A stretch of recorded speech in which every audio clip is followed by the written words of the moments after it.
할렐루야. 아멘. 할렐루야. 아멘. 네. 오늘 아침엔 동양그릇이라는 책에 나오는 이 한 우화를 여러분에게 소개해 드림으로써 말씀을 나누려고 합니다. 한 젊은이가 한 스승을 찾아갑니다. 그리고 자신을 제자로 받아줄 것을 간곡히 요청합니다. 그런데 그 스승은 제자를 늘 돌려보내면서 아직 때가 아니니 좀 더 있다 와라 돌려보냈습니다.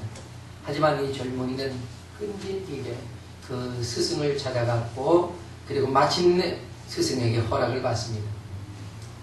그리고 스승은 허락을 하면서 내가 이제 여행을 가려고 하는데 함께 가지 않겠느냐고 묻습니다. 제자가 벌벌 뛰면서 좋다고, 너무 좋다고. 네, 그래서 이제 함께 여행을 갑니다. 그런데 여행을 가는데 스승님이 이렇게 말합니다. 여행을 가면 우리 둘이 가니까 둘이 가면 항상 그 중에 리더가 있는 거다. 그리고 따르는 사람이 있는데 그럼 뭘 하겠느냐? 리더를 하겠느냐? 따르는 자가 되겠느냐? 묻습니다. 이 스승님, 제가 당연히 스승님과 함께 가면 제가 따르고 스승님이 리더가 되어야죠. 해서 스승님이 리더가 되고 제자는 스승을 따라갑니다. 그런데 가다 보니까 사막을 지나게 되었고 그 사막에서 밤을 지내게 됩니다. 그런데 그 사막, 저녁엔 추운데 그 추운 저녁에 마침내 비까지 내립니다. 굉장히 기온이 떨어지죠. 스승이 자신의 외투를 벗어서 제자를 이렇게 덮어줍니다. 제자가 어쩔 줄 몰라 하지요. 아니 선생님 어떻게 이렇게 하십니까? 제가 스승님을 덮어드려야죠 하면서 스승님의 옷을 돌려드리고 자신의 옷으로 덮어드리려고 하는데 스승님이 이렇게 말합니다. 아니야, 내가 이렇게 하는 것을 네가 보고 배우는 거지. 가만히 있어 하면서 그 밤새 자신의 옷을 제자에게 덮어주고 스승은 오돌오돌 떨고 밤을 지샜습니다. 얼마나 미안했겠습니까? 다음 날이 밝았습니다. 제자가 큰 소리로 말합니다. 스승님, 날이 바뀌었으니까 이제부터는 제가 리더하겠습니다. 그러니까 스승님 저를 따르십시오. 스승님이 고개를 끄덕이면서 그렇게 하라. 그러니까 제자가 벌떡 일어나면서 제가 지금 나무를 하러 가겠습니다. 잠시만 기다리십시오. 나무에 와서 불을 피워드리겠습니다. 그랬더니요. 스승이 또 그 제자의 손을 탁 잡으면서 아니라고. 그건 그대가 할 일이 아니라고. 내가 주워오겠다 말합니다. 무슨 소리입니까? 여기 가만히 앉아 계세요. 제가 주워오겠습니다. 명령입니다. 제가 리더예요. 그랬습니다. 그랬더니 그 리더가 다시 스승이 말합니다. 아니야, 그건 리더가 할 일이 아니야. 그건 따르는 자가 해야지. 어떻게 따르는 자가 가만히 앉아서 리더의 봉사만 받을 수 있겠어? 그건 말도 안 되지 라고 했답니다. 사랑하는 여러분, 스승과 제자 어떤 관계일까요? 네? 가르치고 배우는 관계 맞습니다. 그러나 그렇게만 알고 있다면 50점에 불과합니다. 스승과 제자 그 관계는요, 사랑의 관계입니다. 아멘. 그래야 100점 줄 수 있는 겁니다. 할렐루야. 아멘. 오늘 예수님은 본문에서 아주 흥미로운 두 가지의 비유를 통해서 판단과 선택의 문제를 우리에게 강조하고 있습니다. 첫 번째 비유가 뭡니까? 건축할 때에 비용을 계산하는 내용의 비유입니다. 망대를 지으려면 완공할 때까지 모든 비용을 계산해보고 망대를 지을지 말지를 판단해야 한다는 것입니다. 그러니까 예수님의 제자가 된다는 것은 무엇인지 분명하게 깨닫고 제자가 된다면 어떤 것들이 요구되는지 분명하게 인식하고 제자가 되어야지. 야고보와 요한처럼 예수님이 내가 마시는 잔을 너희도 마실 수 있겠느냐? 네, 우리도 마실 수 있습니다 했다가 야고보와 요한이 다 순교하는 모습. 물론 제자들이 다 순교했지만 야고보는 제일 먼저 순교하고, 그리고 또 요한은 반모섬에 유배되고 가장 오래 살면서 모진 고난을 다 받고 후에 순교를 당하지 않습니까? 제자가 되는 것, 그것이 잘 무엇인지 모르면서 제자가 되려고 하는 사람도 있다 하는 겁니다. 두 번째 비유는 전쟁에 나가는 임금이 적군의 규모를 미리 알고 싸워서 이길 수 있는 적인지 판단하고 전쟁에 임해야 한다는 것입니다. 이것은 무엇을 말합니까? 이 두 가지 비유가 모두 다 이처럼 정확한 판단으로 지혜로운 선택을 해야 된다라고 하는 것이었습니다. 여러분, 흔히 사람들은 좋은 게 좋은 거야 라고 말하잖아요. 그것은 대충 해내는 그런 대충 일을 처리하는 그런 습관을 말합니다. 하지만 우리는 무엇을 하는지 잘 생각하고 잘 판단하고 확실하게 일을 감당해야 될 줄로 믿습니다. 오늘 예수님은요, 예수님을 따르는 무리들과 함께 길을 가시고 계셨어요. 근데 길을 쭉 가시다가 예수님께서 예수님을 따르는 사람들의 무리의 그 중심을 훑어보신 겁니다.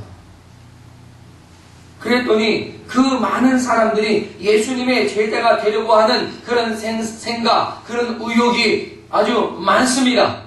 그런데 예수님을 따르려고 하고 예수님의 제자가 되려고 하는 그들의 생각 속에는 영 잘못되어 있는 마음으로 가득했단 말입니다.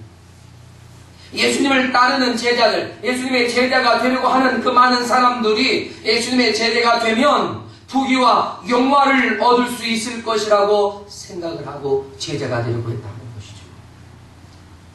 세상에 욕심으로 가득했다는 것입니다.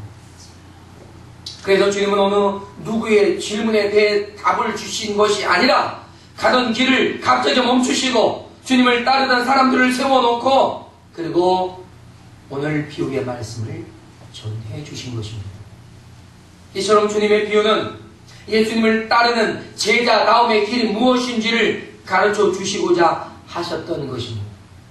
따라서 오늘 본문의 말씀은 제자다움의 길이 무엇이냐라고 하는 것을 말씀하시고 계신다고 생각합니다. 그렇다면 예수님의 제자다움의 첫 번째 길이 뭐냐 하는 겁니다. 그것은 주님이 내 사랑의 베스트가 되어야 합니다. 내 사랑의 베스트는 오직 주님이셔야 한다는 거죠. 요즘 아이들이 가장 친한 친구를 베프라고 하잖아요. 베프. 저 무슨 베프에서 무슨 샴푸도 아니고 수프도 아니고 베프냐 했습니다. 너무 많이 베푸는 건가 했더니 베스트 프렌드라고 해서 가장 절친한 친구를 말한답니다. 그래서 우리 군이나 성은이가 베프 하면서 하는 이야기를 보고 그들에게 어떻게 하나 봤더니요, 얘네들이 하는 게 반드시 있습니다. 베프에게는요 반드시 생일 선물을 챙겨줍니다. 반드시. 안 하면 난리가 납니다. 제가 늘 볼게요. 반드시 막 준비해야 돼요. 둘째는 문자나 카톡을 절대 씹어서는 안 됩니다. 즉각 답을 줘야 돼요.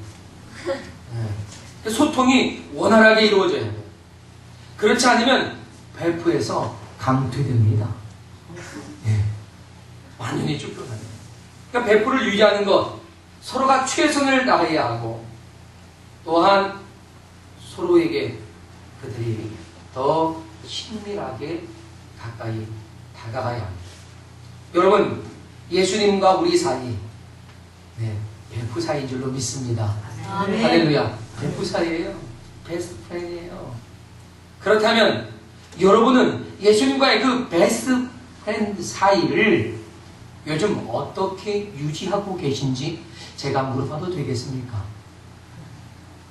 여러분은 어떻게 주님과의 그 베스트 프렌드의 사이를 관리하고 계십니까?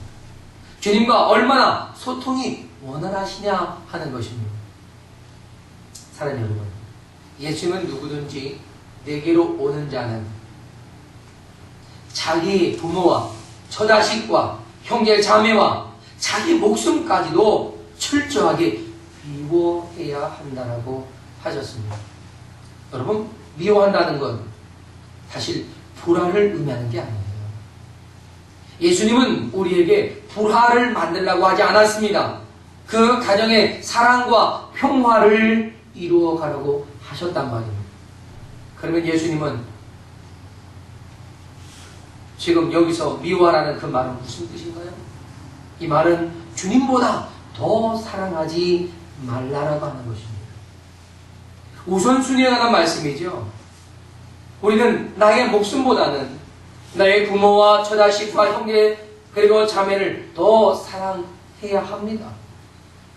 그러나 그들보다 우리는 하나님을 더 사랑해야 되는 줄로 믿습니다.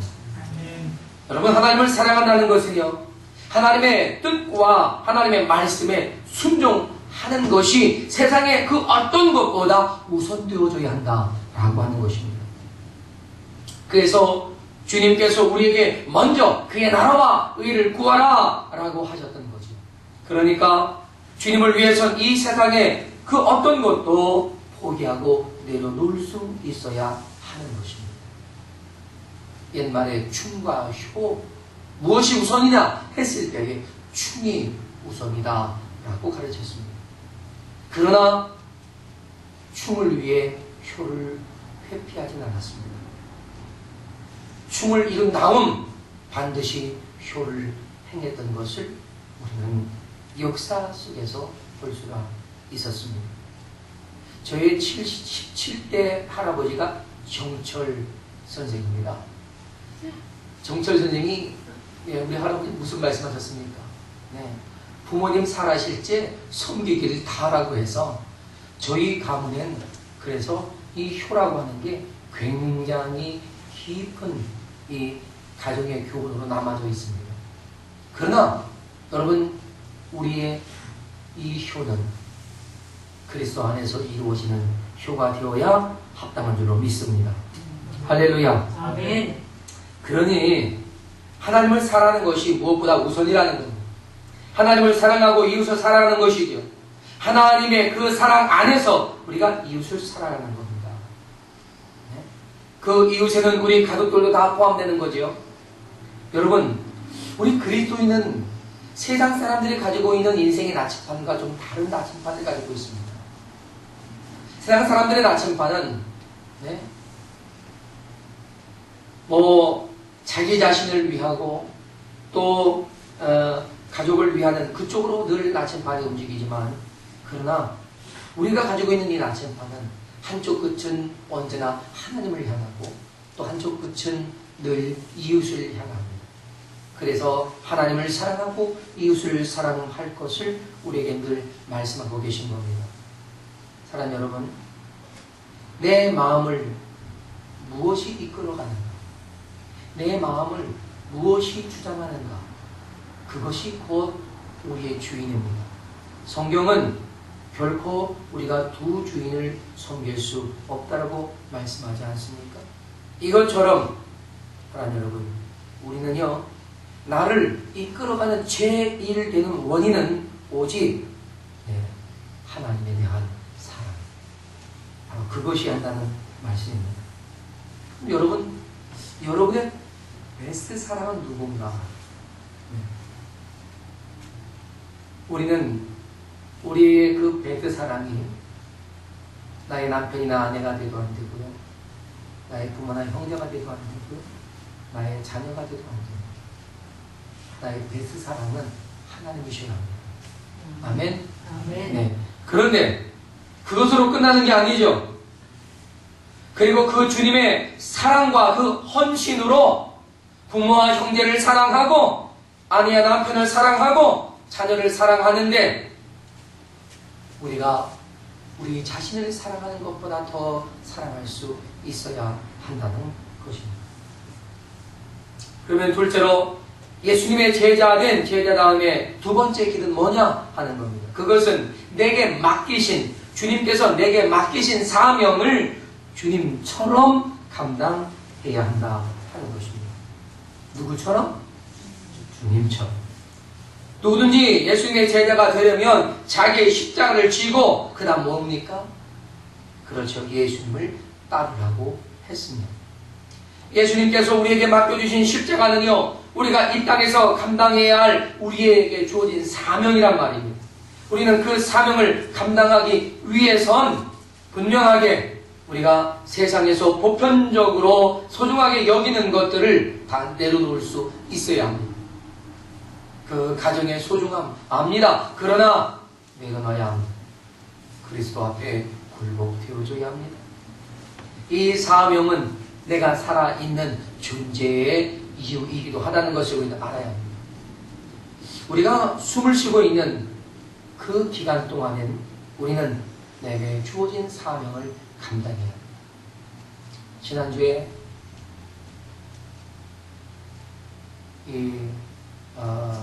유럽에서 선교사역을 감당하시다가 잠시 한국에 돌아오신 선교사님이 계신데 그에 대한 이야기를 잠깐 그 선교단체를 통해 들었습니다. 근데 그분이 속에 내장이 아무것도 희한하죠. 그래서 많은 장들을 질단에서 다 끊어내고 또 변도 옆으로 달아놓고 먹는 것도 이렇게 해서 그런 겁니다. 그러니까 이 속이 장을 5가지인가 하는 겁니다. 이 장기를 살아있는 것 자체가 기적이죠.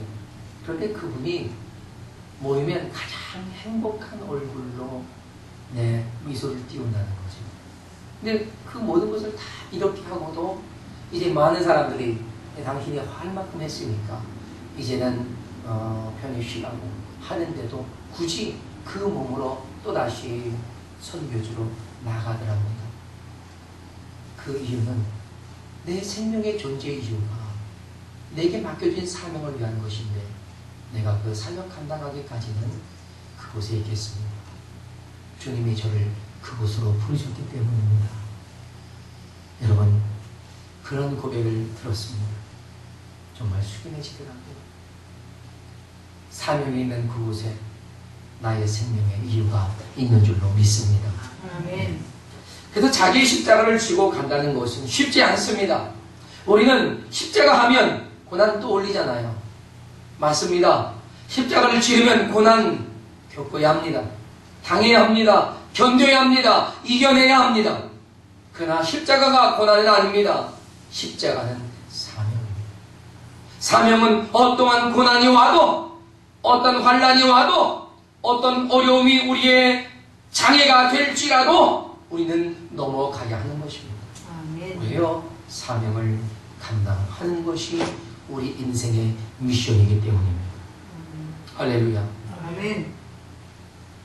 그런데 그 사명을 감당하는데 우리에게 모델이 되신 분이 예수님이시라는 겁니다. 그래서 예수님께서 짊어지고 견디며 감당하신 것처럼 우리도 우리의 십자가를 지고 예수님께서 십자가를 지신 그 길을 따라가라는 것입니다. 누구처럼? 예수님처럼 짊어지라는 겁니다. 예수님처럼 감당하라는 것입니다. 우리는 예수님처럼 우리에게 주어진 사명을 감당하고 주님이 가신 그 길을 나도 그렇게 걸어가는 것입니다. 우리가 늘 고백하는 찬양이 있지 않습니까? 우리 함께 찬양합시다.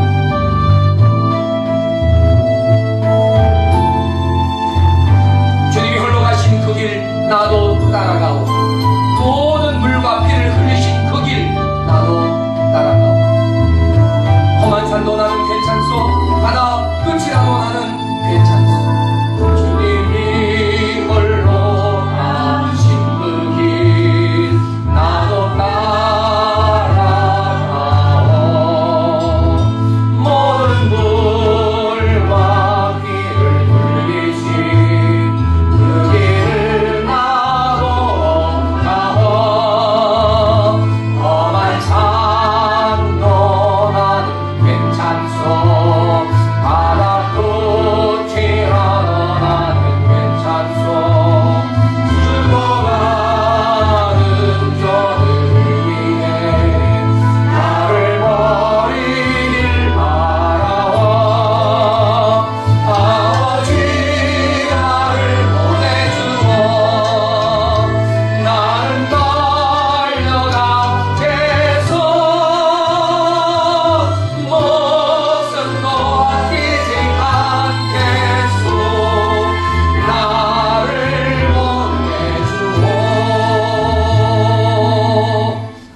아멘. 그렇습니다. 바로 그런 겁니다. 네? 주님께서는 우리가 십자가를 어떻게 지는 것인지를 분명하게 보여주셨단 말입니다. 나의 목숨도 아끼지 않겠소. 험한 산도 바다 끝이라도 나는 괜찮소. 죽어가는 처들을 위해 나를 버리길 바라오. 이것이 사명자입니다. 우리의 목숨을 버리면서까지 감당해야 하는 것, 그것이 사명입니다. 그래서 사명을 감당할 때 사실 내가 삽니다. 내 영이 삽니다. 할렐루야. 아멘. 그리고 사명을 감당할 때 하나님의 교회가 세워지는 것입니다. 그 사명을 감당할 때 하나님께 영광이 되어지는 줄로 믿습니다. 아멘. 할렐루야. 아멘. 셋째로 예수님의 제자된 제자 다음에 세 번째 길은 모든 욕심을 버리고 소유욕을 내려놓아야 한다는 것입니다. 누구든지 자기 모든 소유를 버리지 않으면 결코 예수님의 제자가 될 수 없다는 말씀을 오늘 주님이 하십니다. 그러면 모두가 거지되는 얘기인가요? 아닙니다. 세상 모든 소유를 의지하지 말고 세상의 모든 소유로 만족해 하지도 말며 세상에 대한 욕심을 가지지 말라는 말씀이셨습니다. 우리 마음의 욕심을 버리면요, 소유욕도 사라지는 것 아닙니까? 이 세상에 대한 욕심을 품고 있는 한 우리는 결코 풍요로움을 이루지 못합니다. 욕심은요, 만족이 없습니다. 오히려 욕심은 우리의 삶에 피폐함만을 만들어갈 뿐입니다. 한 여전사님의 남편이요, 이름을 대면 다 아는 아주 세계적으로도 유명한 대기업의 중견 간부까지 지냈던 분인데 사업을 하다가 굉장히 큰 어려움을 당했습니다. 그리고 오랜 시간, 오랜 세월을 방콕에서 살았습니다. 방콕 아시죠? 네. 제 방에서 나오질 않았습니다. 그러다가 그분이 고민하고 생각하고 하다가 자신에게 있는 그 3천만 원을 기본으로 자본으로 해서 주식을 손대기 시작했습니다. 그는 주식을 통해서 일확천금을 꿈꿨던 거죠. 한 건 제대로 해서 사무실도 제대로 얻고 그리고 사업을 좀 시작하는 것이 그의 꿈이었습니다. 그러다 보니까 그 주식을 운영하는 자금 3천만 원은 자신의 생명처럼 여겼던 겁니다. 그 집안에 굉장히 어려운 경제적인 그 위기가 찾아왔습니다. 그러나 그는 한 푼도 내놓지 않습니다. 먹을 거리도 없습니다. 내놓지 않습니다. 아이들 등록금이 없습니다. 나몰라라 합니다. 급기야 살던 집에서 쫓겨납니다. 다른 곳으로 이사를 가야 할 상황에서도 그는 한 푼도 내놓지 않았습니다. 정말 지독합니다. 그 가지고 있던 약 3천만 원 그것을 주식에 투자했는데요. 한 2년 동안 그것으로 1억 8천을 만들었습니다. 한 푼도 안 쓴 거예요. 이젠 조금만 더 모으면 사무실도 없고 정말 사장님이라는 소리 제대로 들을 만한 그런 상황이 되어져 가는 겁니다. 조금만 더 하면 될 거라는 기대가 막 일어납니다. 그때에 맞춰서 사랑하는 큰딸이 결혼을 하는데 결혼 장부로 1,000만 원 내주겠다라고 약속을 했는데 그거 지키지 못합니다. 왜요? 좀만 더 있으면 대박 터질 것 같거든요. 어떻게 됐을까요? 지난 불과 몇 달 사이에 갑자기 주가가 추풍낙엽처럼 떨어지기 시작하는데 지금은 종이 휴지 조각이 되어버리고 말았답니다. 그리고 지금에 와선 껄 하면서 후회만 한답니다. 경제적인 어려움으로 살던 그때에 집에서 쫓겨날 그때에 그 돈이면 집 한 채를 살 수 있었는데 집을 사버렸습니다. 버리면 좋았을 걸. 딸이 결혼할 때 약속한 결혼자금 1,000,000원 쳐버렸으면 좋았을 걸. 그러면서 자신의 생명처럼 여겼던 그 주식에 집착했던 그는 결국 너무나 소중한 것들을 많이 잃어버리고 말았던 겁니다. 너무나 늦게 깨달은 거죠. 그런데요, 그 여자 권사님, 그 아내 되신 여자 권사님이 오셔서 다행입니다. 왜요? 그가요, 다 잃어버리고 나니까 비로소 30년 만에 처음으로 교회로 제 발로 찾아왔답니다. 제 발로 찾아왔어요. 네. 소유에 대한 집착을 할 때는 생각조차 하지 못했던 일들이 집착할 만한 것들을 다 잃어버리고 사라져버리니까 비로소 하나님을 찾게 되더라 하는 겁니다. 사랑하는 여러분, 우리의 소유에 대한 집착들을 여러분 내려놔야 합니다. 그래야 우리의 마음에 평안이 찾아옵니다. 소유에 대한 집착이 우리 마음을 사로잡고 있는 한 우리의 마음에 평안이 머물 만한 공간이 없습니다. 어떤 욕심이든 그 욕심을 내려놓기까지는 힘들겠지만 내려놓을 때 비로소 여러분은 평안으로 찾아가게 될 줄로 믿습니다. 아멘. 그렇습니다. 예수님께서도 너의 모든 소유를 다 내어 버리라고 말씀합니다. 그리고 나를 따를 수 있다고, 그래야만 주님을 따를 수 있다고 주님이 말씀하셨던 것입니다. 우리가 소유에 대한 집착을 버리면요, 가장 소중하고 좋은 것들이 무엇인지 보여지게 되는 겁니다.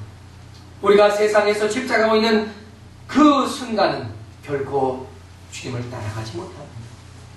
우리가 두 주인을 섬길 수 없다고 하신 말씀처럼 한 주인만을 섬길 뿐이라는 겁니다. 내 마음을 주장하고 있는 그 무엇, 물질이 나를 주장하면 그 물질에 나는 내 주인의 자리를 내놓는 것이고, 명예가 나를 주장하면 그 명예를 따라가는 것입니다. 내 마음을 무엇이 이끌고 있느냐 하는 것이죠. 그러나 분명한 것은요, 우리들 자신의 주인은 오직 한 분이신 하나님이시라는 사실을 믿습니다. 이것을 깨닫기까지 너무나 많은 시간과 고난이 필요했던 것입니다. 우리가 주님의 제자가 되기 위해 우리의 부모, 형제와 처자식과 나 자신의 생명까지 포기해야만 했고, 그리고 내게 주어진 십자가를 짊어지고 주님이 감당하셨던 것처럼 우리도 그렇게 감당하기를 원한다면 우리는 이렇게 크고 작은 모든 욕심을 포기하고 소유에 대한 집착을 내려놓을 수 있게 되는 것입니다. 그래야 평안이 오기 때문이죠. 우리는 내가 가진 재물이 없어도요, 내게 건강이 별로 없어도요, 내게 어떤 명예가 없어도요, 우리는 평안하고 행복할 수 있다는 사실을 아셔야 합니다. 아멘. 예수님의 제자가요, 제자다움이 될 때 우리는 행복을 가질 수 있습니다. 아멘. 그 행복 여러분의 것으로 수여하시길 바랍니다. 아멘. 끝으로 제자가 된 제자다움의 네 번째 길이 있습니다. 그것은 예수님의 제자다움을 끝까지 지녀야 한다는 것입니다. 아멘. 주님은 우리에게 강요하지 않습니다. 다만 바른 길을 제시하고 알려줍니다. 그러면 자신들이 판단하고 결정해야 되는 것이죠. 그러면 그 결과에 대해서는 반드시 자기 자신이 책임을 지는 겁니다. 여러분, 강요되지 않으면서 자신의 판단과 선택에 대한 결과를 책임지게 하는 것, 이거는 강요되는 것보다 더 무섭고 두려운 명령일 수 있습니다. 우리는 예수님의 제자답게 행동해야 합니다. 우리에겐 자유의지가 있지만, 선택권이 있지만, 그러나 그 선택권이, 그 자유의지가 우리를 보호하진 않습니다. 그 선택권에는요, 결과에 대한 책임론이 따르는 것이에요. 아담과 하와가 그들의 행동에 대한 책임을 지고 심판을 받아서 에덴에서 쫓겨날 뿐 아니라 그들에게 하나님의 진노, 사망이 주어졌던 것을 우리는 기억하고 있지 않습니까? 그래서 우리는 두렵고 떨림으로 우리의 구원을 이루어 가라고 하신 말씀처럼 우리는 예수님의 제자다움을 지켜가야 합니다. 그래서 예수님이 특별히 이 제자다움을 설명하시기 위해서 또 한 가지의 특별한 비유를 들어주시는데 그것이 소금에 대한 비유였습니다. 소금이 좋은 것이지만 소금의 맛을 잃어버리면 아무짝에도 소용이 없다는 것이지요. 여러분, 소금은 맛을 냅니다. 그렇죠? 또한 소금이 하는 기능이 여러 가지가 있습니다. 근데 옛날에는요, 이 소금기 있는 것들을, 거름을 이 밭에다가 준답니다. 그러면 그 소금 안에 있는 좋은 성분들이 그 토지를 좋게 만들어 줄 뿐 아니라 잡초가 많이 일어나지 않게 한답니다. 굉장히 좋은 거죠. 또 예전에는 여러분 말똥이나 뭐 소똥이나 뭐 이런 것 가지고 말려서 불을 떼지 않았습니까? 그럴 때 소금을 촉매로 사용했다는 것이지요. 그런데 그런 소금이 그런 기능을 할 수 없도록 그 맛을 잃어버렸다면, 그 기능을 잃어버렸다면 아무런 가치도 없어서 정말 처치곤란의 폐기물이 될 뿐이다, 이런 얘기입니다. 다시 말해서 제자다움은 제자다운 모습을 지속적으로 지니고 있어야만 인정받는다 하는 얘기입니다. 아멘. 여러분, 제자라면요, 날이 갈수록 그 제자다움이 성숙해지고 그 깊은 맛을 더해야 되는 것 아니겠습니까? 아멘. 그렇죠? 그런데 왜 제자가 날이 가면 날이 갈수록 타락하고 오염되고 하나님의 뜻과 멀어져 가는가? 저는 그것이 가슴 아픕니다.